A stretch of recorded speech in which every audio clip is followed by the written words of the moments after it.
우리 주님의 은혜와 위로가 오늘 예배의 자리에 나오신 모든 성도님들에게 함께 하시기를 주님의 이름으로 축원합니다. 오늘 읽은 말씀은 성경에서 좀 당황스럽고 또 부담스럽게 느껴지는 말씀 중에 하나입니다. 그렇게 말씀드리는 이유는 이때의 상황이, 이 말씀의 상황이 좀 부자연스럽게 보이고 또 심하게 생각하면 비현실적으로까지 느껴지기 때문입니다. 바로 예수께서 제자들을 부르시자 제자들이 즉각 따라갔다라는 것입니다. 18절과 20절을 보면 그들은 자신에게 소중한 것들, 그물과 아버지를 버리고 예수를 따라갑니다. 그것도 처음 만난 예수를 보자마자 그렇게 따라갔다라고 나오는데 이러한 모습은 영 어색하고 또 부담스럽게 느껴지기도 합니다. 혹시 이 말씀은 좀 과장된 말씀은 아닐까요? 아니, 이 말씀은 예수의 제자가 되려면 꼭 직업도 버리고 가정도 버려야만 된다라고 말하는 것처럼 느껴지기도 합니다. 그래서 종종 이 말씀을 목회자들 전용의 혹은 선교사들 전용의 말씀처럼 보기도 합니다. 어느 날 부르신 주님께 응답하기 위해 하던 일을 그만두고 목회자와 선교사가 된 이들에게만 이 말씀이 해당되는 것으로 보는 것입니다. 그런데 이 말씀이 그런 걸 말하는 것일까요? 아니, 이 말씀을 그렇게 해석해서 전부 다 목회자가 되고 선교사가 되면 세상에서 일은 누가 하고 소는 누가 키우나요? 일단 오늘 말씀에 대해 이런 질문을 해볼 수가 있습니다.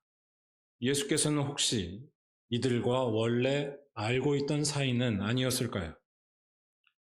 모르는 사람이 아닌 잘 알던 사람이기 때문에 이렇게 이들이 예수를 따라간 것이 아니냐라는 것입니다.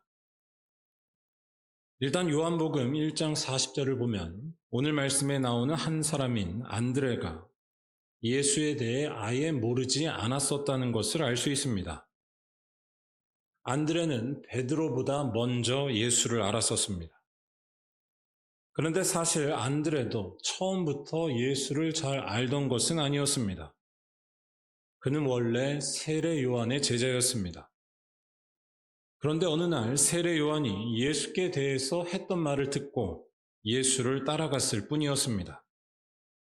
쉽게 말해 선생님 소개로 알게 된 또 다른 선생님이 예수였습니다. 아무리 선생님이 알려줬다고 해도 이렇게 모든 것을 버려두고 따른다는 것은 쉬운 일이 아닙니다. 이전 선생님과의 관계도 있어서도 그렇고 또 소개를 받았다 해도 처음 만났다는 것은 변하지 않기 때문입니다. 더욱이 이 험한 세상에서 처음 보는 누군가를 따라간다라는 것은 항상 조심해야 할 일입니다. 자기 것을 버리고 가는 것이란 더욱더 조심해야 합니다. 아니, 설령 친한 사람이라도 오늘 말씀에 나온 제자들처럼 행동하기란 쉽지가 않습니다. 눈 감으면 코 베어가는 세상이 오늘날 세상이기 때문입니다. 그런데 오늘 말씀에 나온 제자들은 참 이상한 모습을 보입니다. 제자들은 처음 만난 그분, 예수께서 부르시자 모든 것을 버리고 곧바로 그를 따라갑니다. 그것도 그들의 생계수단인 그물을 버리고 또한 혈연 관계에 있는 아버지를, 가족을 버리고 따라갑니다. 도대체 제자들은 무슨 일을 겪었던 것일까요? 저는 오늘 말씀을 묵상하면서 오늘 말씀을 그림으로 그린 인상적인 성화 하나가 문득 떠올랐습니다. 14세기 이탈리아의 화가인 두초라는 사람이 그린 그림입니다. 이 그림은 아주 독특합니다. 일단 맨 왼쪽에 예수님이 계시고 오른쪽 배에 베드로와 안드레 두 사람의 모습이 보입니다. 먼저 제자들부터 보면 요새 유행하는 성격 유형 검사, 이른바 MBTI를 찾을 수 있을지도 모릅니다. 왼쪽에 있는 베드로는 이미 한 손을 그물에서 벌써 놓은 상태입니다. 또한 예수님을 향해 벌써 몸을 돌린 채로 서 있습니다. 그가 오른손을 들고서 마치 예수께 인사를 하는 듯한 모습은 그가 곧 예수께 갈 것 같은 느낌을 주기도 합니다. 베드로는 MBTI로 하면 뭘까요? T일까요? F일까요? F에 가까울지 모릅니다. 몸이 먼저 가는 것입니다. 그 옆에 있는 안드레는 조금 다릅니다. 안드레는 여전히 그물을 잡고 있고 얼굴 표정도 미묘하게 베드로와는 다릅니다. 또 그의 몸은 베드로와 반대 방향을 하고 있습니다. 물론 얼굴은 예수를 향해 있어서 부르심을 듣고 반응하긴 하지만 아직 몸을 다 돌리지는 않은 모습입니다. 아마 안드레는 MBTI로 하면 뭐죠? 너 T야? T에 가까울지 모릅니다. 좀 더 신중하게 나서는 모습입니다. 하지만 여기에서 중요한 것은 이 둘 다 결국 예수의 부르심에 응했다는 것입니다. T든 F든 예수의 부르심에 응하면 누구든지 예수의 제자가 될 수 있습니다. 방금 설명드린 안드레가 좀 신중해 보여도 그는 누구보다 충성스러운 예수의 제자였습니다. 전승에 의하면 안드레는 복음을 전하다가 잔인한 십자가형을 받고 순교합니다. 그런데 그는 특이하게 X자 모양 십자가에 달려 죽습니다. 그 그림도 한번 보여주시죠. 제가 순서를 잘못 알려드린 것 같은데. 이 X자 십자가를 안드레가 요청했었는데요. 그 이유는 두 가지였습니다. 첫 번째는 제자로서 예수와 똑같은 십자가에 달려 죽을 수 없다라는 것이었고, 두 번째는 헬라어에서 그리스도를 뜻하는 단어의 첫 글자 X를 따라서 끝까지 예수를 위해 살다 죽기를 원한 것이었습니다. 즉 안드레는 정말로 예수만을 따른 충성된 제자였습니다. 베드로 역시 두말할 할 것 없이 충성스러운 제자였습니다. 다시 방금 보여드린 그림으로 돌아오면 이렇게 충성된 제자로 살게 된 삶의 시작이 바로 오늘 말씀이었습니다. 예수께서 부르셨던 처음 그때 왜 베드로와 안드레는 자기의 모든 것을 버리고 그를 따라간 것일까요? 아니, 훗날 그들이 맞이했던 죽음도 예수를 위해 모든 것을 버리고 따라간 모습의 연장이자 완성이었다라고 본다면 그들은 도대체 왜 그렇게 살고 왜 그렇게 죽었던 것일까요? 저는 아까 보여드린 두 초의 그림 한번 다시 보여주실까요? 이 그림에서 그 이유의 단서 하나를 찾을 수 있다라고 봤습니다. 바로 이 그림이 독특하게 그리고 있는 하늘입니다. 이 그림에서 하늘은 온통 노란색으로, 정확히 말하면 황금색으로 그려져 있습니다. 우리는 하늘을 보통 파란색으로 그리지만 이 그림을 그리던 때 하늘은 황금색으로 그리곤 했다곤 합니다. 이유는 하늘은 곧 하나님이 계신 곳이라고 생각했기 때문입니다. 가장 찬란하시고 영광스러우신 하나님을 표현하기 위해서는 그에 걸맞는 황금색을 사용해야 한다라는 것이었습니다. 그런데 이 그림을 잘 보면 이 황금색 하늘은 예수와 연결이 됩니다. 예수의 머리 뒤로 이른바 후광을 나타내는 원이 그려져 있는데 이 원이 나타내는 색깔은 곧 하늘을 그린 황금색과 일치합니다. 그 다음을 한번 보여주시면 이 그림은 예수에게서 나는 특별한 빛이나 하나님 계신 하늘에서의 빛이나 같다고 해석한 것입니다. 특히 이 그림을 그린 두 초가 예수의 이 후광을 그릴 때에 아주 정교하게 뒤에 있는 어두운 색깔의 언덕과 겹치지 않게 한 것은 이런 추정을 더욱 가능하게 해줍니다. 다시 말해 가장 영광스러운 하나님의 빛이 곧 예수의 빛이라는 것입니다. 제자들이 다 버리고 예수를 따라간 이유는 바로 이 사실에 눈을 떴기 때문이 아닐까요? 더 정확히 말하면 하늘을 뒤덮고 있는 영광스러운 하나님의 빛이 예수께 나타난 것을 보자 세상 모든 것이 이제 다르게 보였던 것이 아닐까요? 그동안 빛나 보였던 것들이 다 빛을 잃고 예수만이 빛난 것입니다. 그러니까 제자들이 그물과 아버지를 버렸다는 오늘 말씀이 말하려는 것은 단순히 세상과 단절했다는 것을 말한다는 것이라기보다는 무엇을 하든지 이제는 삶의 근거를 철저히 예수께만 두기로 작정한 것을 나타낸다고 봐야 합니다. 거꾸로 말해서 아무리 생계수단을 포기하고 가족 관계를 단절하고 모든 것을 들여도 예수를 따르지 않을 수가 있습니다. 여전히 나 자신이 최고로 남아있으면, 나 자신에게 매달려 있으면 문제가 되기 때문입니다. 하지만 제자들은 달랐다라는 것입니다. 그들은 예수 앞에 남김없이 버렸습니다.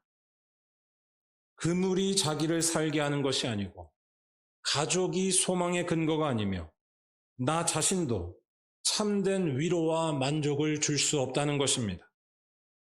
생명과 평강과 자유는 예수께만 있다는 것이고 이 사실이 환하게 보이기 때문에 이제는 다른 것들이 다 작아진 것입니다. 뭐라고 할까요? 어떤 충격적인 일을 겪으면 그 이후에 전혀 다르게 살게 되는 것과 비슷합니다. 관심과 기준이 모조리 바뀌는 것입니다. 예수께로만 삶의 방향이 돌이켜진 것입니다. 다시 오늘 말씀을 잘 보시면 좋겠습니다. 오늘 말씀에서 예수께서 제자들을 부르시는 이 장면은 일단 당시 문화에서는 꽤 특이한 일이었습니다. 유대 문화에서는 스승이 제자를 찾아 나서지 않습니다. 제자가 직접 자기가 배우고 싶은 스승을 찾아가서 나를 제자로 받아달라라고 하는 것이 보통이었습니다. 마태복음 8장 19절에도 그러한 당시의 모습이 나오는데 한 서기관이 예수님의 소문을 듣고 예수님께 와서 예수를 따르겠다고, 즉 예수의 제자가 되겠다고 요청하는 것을 볼 수 있습니다. 그런데 오늘 말씀에 나온 예수께서는 정반대의 모습으로 나타나십니다. 17절을 보시면 예수께서 제자들을 부르십니다. 20절도 마찬가지입니다. 제자들이 찾아와서 제자로 받아달라고 요청하는 것이 아니라 예수께서 찾아와서 내 제자가 되라고 그가 부르십니다. 이러한 예수의 모습은 한편으로 볼 때는 오해할 수가 있습니다. 학생이 없어서 학생을 찾아 나설 수밖에 없는 예수의 궁핍한 형편이나 인기 없는 모습으로 보는 것입니다. 하지만 이 말씀은 그렇지 않습니다. 예수의 이 모습은 오히려 전혀 다른 모습을 나타냅니다. 이 말씀은 예수께 주도권이 있다는 것입니다.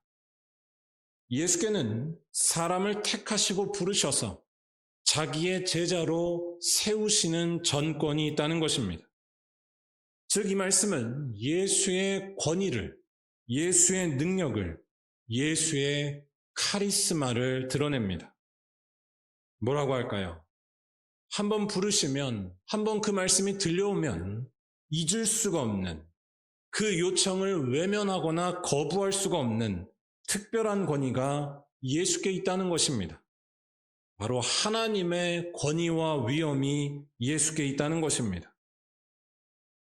이러한 사실은 16절과 19절에서 예수께서 제자들을 보셨다라는 말에서 잘 드러나기도 합니다. 여기서 보시니라고 나오는데요.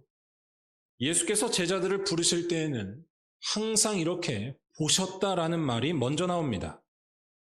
삭개오를 부르실 때에도, 세리 마태를 부르실 때에도 그냥 부르시지 않고 보시고 부르십니다. 그런데 이렇게 나오는 이 말, 보신다라는 말은 아주 특별한 말입니다. 이 말은 단순히 육안으로 보는 것을 말하지 않고 알아챈다는 것, 꿰뚫어 본다는 것을 뜻합니다. 그래서 성경학자들은 이 말이 사무엘상 16장 1절에 나오는 하나님께서 다윗 왕을 맨 처음 보셨다고 할 때 그를 택하셨을 때의 그 말과 의미상 연결된다라고 보기도 합니다. 하나님께서도 다윗을 부르실 때 그를 보셨습니다. 그런데 여기에서 보셨다는 말은 하나님께서 그에 대해 이미 아셨고 그를 강권적으로 택하셨다는 뜻이 담겨져 있습니다. 다윗은 자기를 보시고 부르시는 하나님 앞에 나올 수밖에 없었습니다. 다시 말해 사람을 꿰뚫어 보시고 또한 주장하시는 하나님의 권능과 위엄을 나타내는 말이 바로 이 보신다라는 말인 것입니다. 그런데 예수께서 제자들을 부르실 때에도 이렇게 보셨다라는 것입니다. 야고보와 요한을 보시니. 그러니까 이 말은 예수께 특별한 권위와 능력이 있다는 것입니다. 예수는 사람의 심중을 꿰뚫어 보시고 또한 그 마음을 움직여서 자기의 제자로 세우십니다. 예수의 부르심에 제자들이 곧 응했다는 것이 이러한 사실을 암시해 줍니다. 바로 예수께는 하나님의 능력과 권위가 있다는 것입니다. 예수께서 또 다른 제자 마태를 부르신 것에 대해 그린 카라바조라는 화가의 그림을 보면 이러한 예수의 모습을 잘 느낄 수 있습니다. 어둠 속에서 갑자기 나타난 예수께서는 맨발의 초라한 모습이지만 그 얼굴에서는 빛과 힘이 뿜어져 나옵니다. 아니, 마태를 바라보는 예수의 눈은 마태의 모든 것을 멈추게 하는 신비로운 힘을 가지고 있습니다.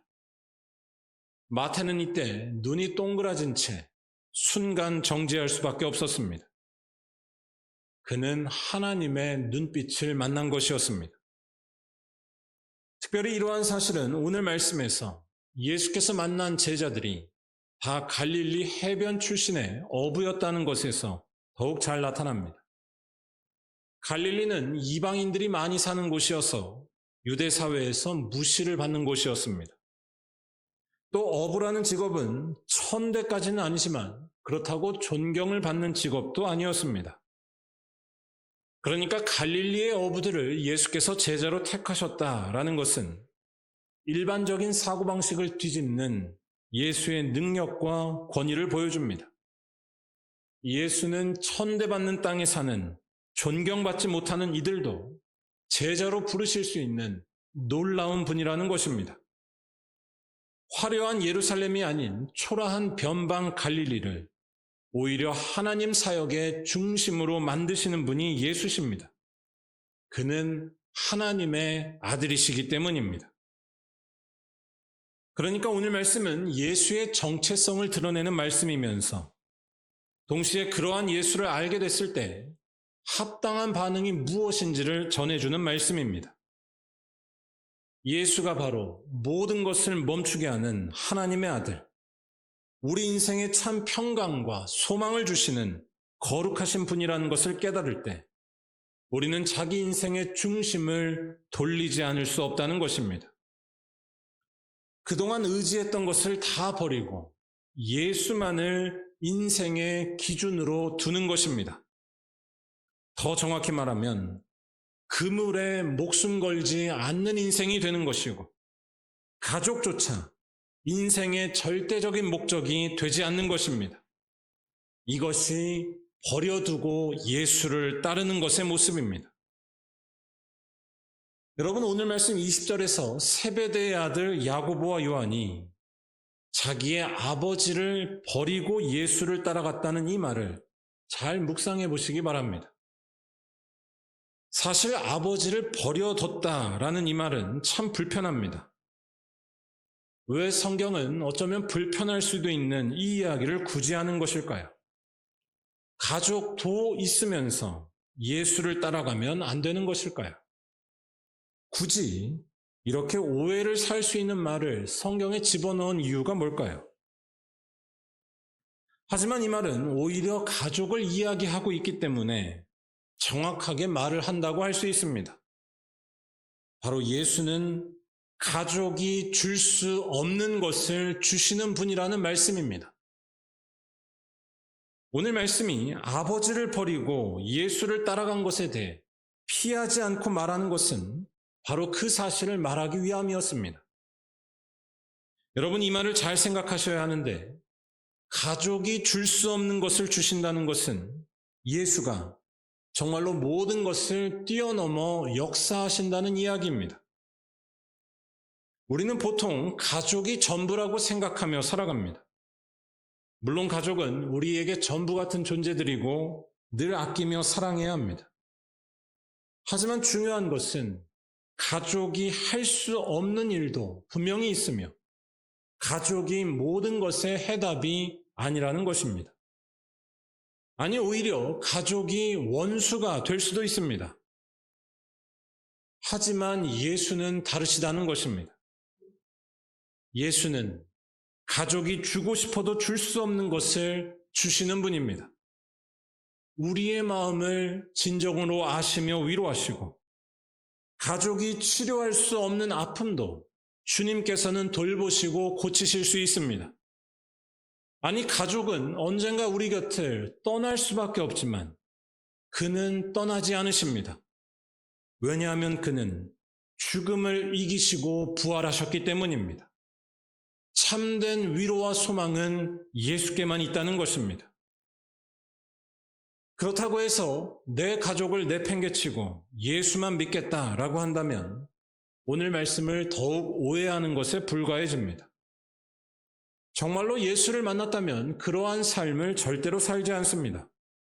정말로 예수를 만났다면 오히려 가족을 누구보다 사랑하고 섬길 수 있습니다.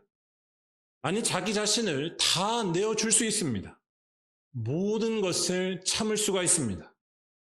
예수를 진정으로 만난 자는 내 욕심을 이루어야 된다는 욕망에서 해방되기 때문이고, 자기가 없어져도 아무런 불평도 원망도 서러움도 갖지 않기 때문입니다. 아니, 예수를 진정으로 만난 자는 예수께서 주신 계명, 내 이웃을 내 몸처럼 사랑하는 말에 철저히 순종합니다. 예수가 곧 생명이시고 예수가 곧 하나님이시기 때문입니다. 예수 안에서 이러한 해방과 자유와 생명을 얻은 사람이 가족을 위해서 자기를 버리고 참고 희생하는 것을 힘들다고 외면할까요? 아니, 이런 사람이야말로 자존심도 다 버리고 다 참을 수 있으며 용서하고 사랑하고 섬기는 무서운 사람이 되지 않을까요? 좋은 열매는 좋은 나무에서 나오는 법입니다. 다시 말해, 제자들이 가족과 그물을 다 버리고 예수를 따라갔다는 것은 절대로 극단적으로 세상을 버렸다는 뜻이 아닙니다. 이는 삶의 기준이, 삶의 중심이, 삶의 출발점이 철저하게 바뀌었다는 뜻입니다. 이제는 예수라는 분이 내 인생의 출발점과 기준점이 된 것이고 그에게 운명을 맡기기로 작정한 것입니다. 그래서 오늘 말씀 처음 시작 부분에서 예수께서는 그의 사역을 시작하시면서 회개라는 말씀을 하기도 하셨습니다. 하나님의 나라가 가까이 왔으니 회개하고 복음을 믿으라는 것입니다. 우리 다 함께 15절 말씀을 한번 읽어보겠습니다. 이르시되 때가 찼고 하나님의 나라가 가까이 왔으니 회개하고 복음을 믿으라 하시더라. 아멘. 이 말씀은 일단 언뜻 볼 때에 좀 아리송하게 느껴질 수 있습니다. 먼저 하나님의 나라라는 이 말이 좀 헷갈리게 느껴질 수 있습니다. 하나님의 나라는 어떤 공간이나 보이는 무언가를 말하는 것이 아닙니다. 이 말은 하나님의 다스리심을, 하나님의 통치가 이루어져서 생겨난 복된 상태를 의미합니다. 뭐라고 할까요? 우리가 어제 축구가 안타깝게 비기는 것을 봐서 알지만 지도자가 어떤지에 따라서 그 조직의 상태가 달라지는 것을 생각해 보시면 도움이 되지 않을까 싶습니다. 지도자의 철학과 정신은 곧 그 조직 또는 나라의 상태와 연결이 됩니다. 하나님의 나라라는 말도 비슷한 겁니다. 하나님의 나라는 어떤 장소가 아니라 하나님의 통치가 이루어지는 것을 말합니다. 주님께서 다스리시면 우리의 삶은 새로워집니다. 절망이 물러가고 병들어 아픈 것도 회복되는 역사가 일어납니다. 왜냐하면 하나님이 바로 생명이시기 때문이고 그는 자기 백성을 버리지 않으시는 자비로우신 분이기 때문입니다. 그런데 마가복음은 그러한 하나님의 다스리심이 바로 예수께서 오심으로써 가까이 왔다고 선언한다는 것입니다. 하나님의 나라가 가까이 왔으니. 그런데 여기에서 가까이 왔다라는 이 말도 언뜻 보면 좀 모호해 보일 수 있습니다. 이 말은 현재 완료형입니다. 현재 완료형은 어떠한 일이 일어났는데 지금까지 그 일이 계속해서 이루어지고 있다는 뜻입니다. 무슨 말씀이냐면 하나님의 통치는 예수께서 오심을 통해 이미 실현되기도 했으며 계속해서 오고 있다는 것입니다. 즉 예수님, 그분이 바로 하나님의 통치 자체이시며 또한 그가 다시 오실 그날에 그 통치는 완성될 것이고 그때까지 이어질 것이라는 말씀입니다. 그래서 누가복음 7장 22절에서 예수께서는 메시아를 찾아야 되는지 묻는 세례 요한에게 이렇게 전하라고 하기도 하셨습니다. 너희는 가서 보고 들은 것을 요한에게 알리되 맹인이 보며 못 걷는 사람이 걸으며 나병 환자가 깨끗함을 받으며 귀먹은 사람이 들으며 죽은 자가 살아나며 가난한 자에게 복음이 전파된다 하라. 아멘. 다시 말해 이렇게 놀라운 하나님의 나라가 예수 안에서 오고 있다는 것입니다. 그리고 이러한 사실을 알게 됐을 때 우리가 해야 할 일이 무엇이냐라는 것입니다. 그것은 바로 회개하고 복음을 믿는 것, 즉 삶의 출발점과 중심과 기준을 예수께로 완전히 돌리는 것입니다. 오늘 말씀에서 제자들이 그물을 버리고 아버지를 버리고 예수를 따라간 것이 바로 그러한 회개였으며 복음을 받아들이는 일이었습니다. 모든 절망을 이기시는 하나님의 나라가 예수 안에서 오고 있다는 것을 목격한 후에 삶의 행동 방식과 사고 방식을 전부 바꾼 것이었습니다.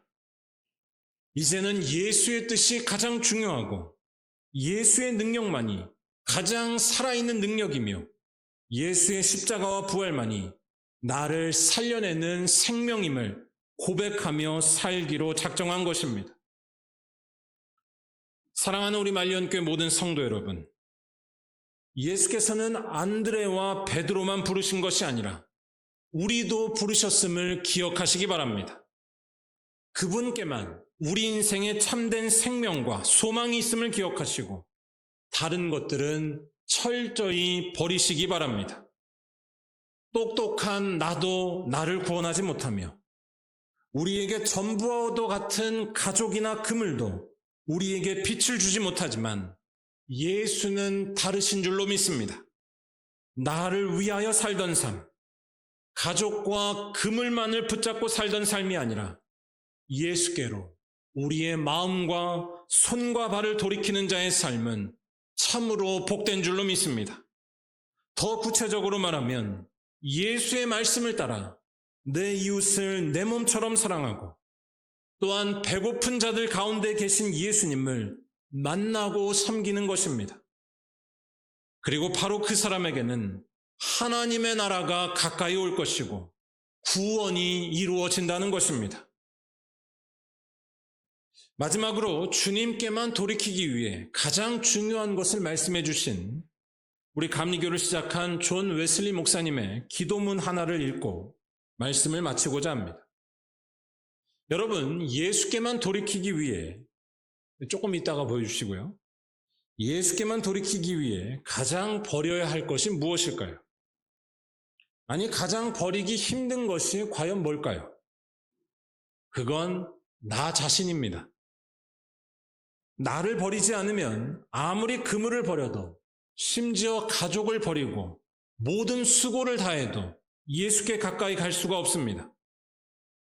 아니, 나를 버리지 않았는데 어떻게 삶의 기준이 바뀌었다고 말할 수 있을까요?